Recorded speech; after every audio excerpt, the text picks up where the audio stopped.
In our fourth session this morning, I was trying to put across two principal ideas.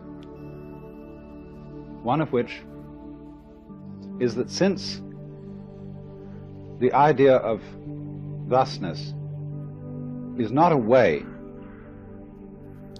of putting down the nature of things, that is to say, it's not a form of nothing buttery. There are certain things to be considered about it. One is that there is what we call consciousness involved in the nature of thusness. Thusness is transparent and reverberating. And the other was that within this domain there is room for an enormous number of value games. But you must remember that value games are games. Now let me just review those 2 points slightly because they're tremendously important. First of all, we've got into the habit of thinking of the world as a physical continuum, which is not really a continuum, which is divided into the inert things and the earth things, into the conscious and the unconscious, the living and the dead, the organic and the inorganic. And the mythology of the 19th century was to make it a case that everything was really inorganic, you see? And that consciousness is something actually purely mineral and metallic, only it's so complicated and so it's got all kinds of liquid and gooey things in it, but they're basically minerals and they're basically machinery, and it's all like that, you see. And I say the objection to that point of view is simply that it's a way of looking down your nose at things. In fact, it's an objection. The objection to it is that it's an objection. We won't go into such embarrassing questions as who objects, but the thing is that it's when you construe the whole universe in an objectionable way, the person who does this is really saying, I want to be miserable. Now, you're perfectly entitled to be miserable. Or I want to be realistic and miserable in that sense. And that's perfectly okay if that's the way you want to be. But he has absolutely no right whatsoever to say that his point of view is more valid than ours when we say the opposite. That actually the universe is a continuum of whatever it is, thusness, and that there's a spectrum in which there are the very conscious things and the only slightly conscious things. But all of it is conscious. And so that when you ring a bell and ears get this as ting, the bell itself gets it as a state of vibration, which is a very simple form of consciousness, but there it is. So you don't have to explain, you don't have to invent a ghastly problem, which is, how did anything conscious ever get into this mechanism? It's a simpler thing that it always was there. Everything is conscious, but conscious in very many differing degrees. I don't really know whether that's a simpler explanation than another. I mean, somebody could, I suppose, scratch their heads a while and say, how do you get from one degree to another? See, they want to know how you get from the unconscious rock to the conscious living being. And I say that's no problem. They're just different degrees of the same thing. Well, he says, how do you get from one degree to another? And has he recreated all over again the same problem we started with? Maybe he has. But if he has, you can see a new line on the thing. that this man's function is to create problems, is to make interesting difficulties. He's like a person who makes up the puzzle, the crossword puzzle every day for the newspaper. There's a man just setting difficulties for you. And you love to get over them, or else it doesn't interest you because you are playing the game, my game's more interesting than yours. But nevertheless, for some reason or other, the idea of a spectrum, of a somewhat more or somewhat less of the same thing, seems to make a great deal of sense. It seems more plausible than the idea of having to have two completely different substances, a stuff called matter and a stuff called spirit or mind or something like that, and try and see how they work upon one another. If you see, in other words, let's take the beautiful image of the fern.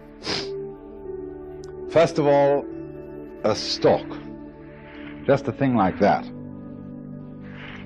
And then more of them, but coming out of the sides.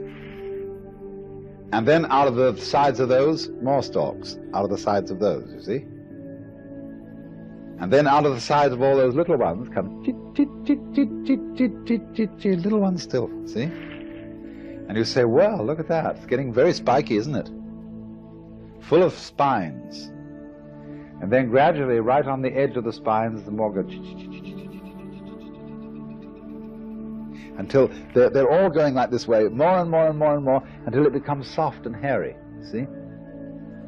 And suddenly you've got what you'd call a vegetable. If you look at the watch, some people have extremely tick-tock watches. That is to say, they just have the hours marked with spots. There are even more simple watches than that. I've seen watches that simply have 4 spots on them, 12 and 6, 9 and 3. But on the other extreme, you can buy very expensive watches that have stopwatches on them, and things that tell you the date, and tachometers, and all kinds of involved things, and this watch's calibrations that will be getting more and more and more complicated all the way around. It begins to look like a flower. You see, it begins to look, what started out looking like a kind of a metallic object ends up looking like a vegetable, or some kind of wonderful, growing, alive thing. Beyond some mysterious point of complexity, it seems to become alive. So this is what I mean by the spectrum of the various, just let's say, games that are going on. The very, very firm at one end, and at the other end, all kinds of complicated mechanical, metric motions, rhythmic motions, that are so difficult to reduce to anything so simple as charm. We say they're alive. Whereas the things at the other end that are very, very simple like that, you see, we say they are relatively inert. But whether you say that the inert is merely less alive, or whether you say that the alive is merely the maximum complexity of the inert, all depends on whether you want to say yes to the world or whether you want to say no. So it is, as it were, a yes saying that makes everything seem alive, a no saying that makes everything seem dead.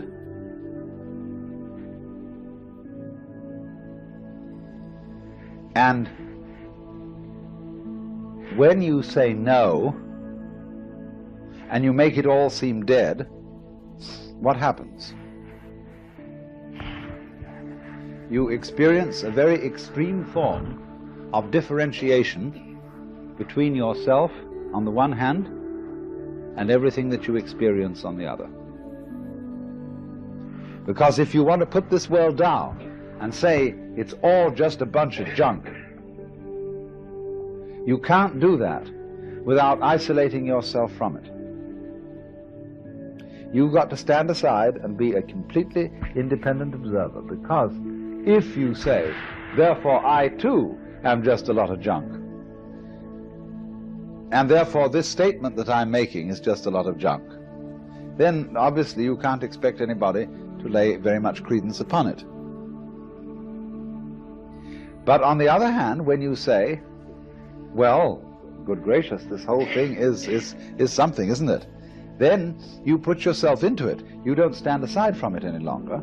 You admit that you too are part of the whole thing, that your ego, yourself, is so inextricably involved with everything that you experience, that there really ultimately isn't any difference between the kind of thing that's going on and you. Then you see, you've got a total system. You're one with it, you're not standing aside from it. But to make that clear, I just have to go into something that is puzzling for us, whose thinking is based on sentence structure, and of a kind of grammar that has subject, verb, and predicate, and a kind of mythology wherein we think of consciousness and being aware by analogy with photography and with mirrors reflecting images. If you can understand that what you are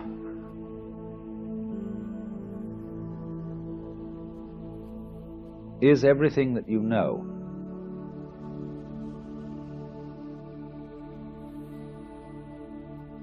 there are, you see, there are infinitely many ways of,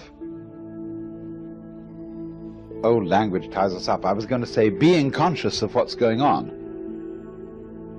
Each one of us looks at the present scene from a different point of view, but let me say, look at it like this. Supposing I say instead, each one of us is a different point of view with respect to this situation.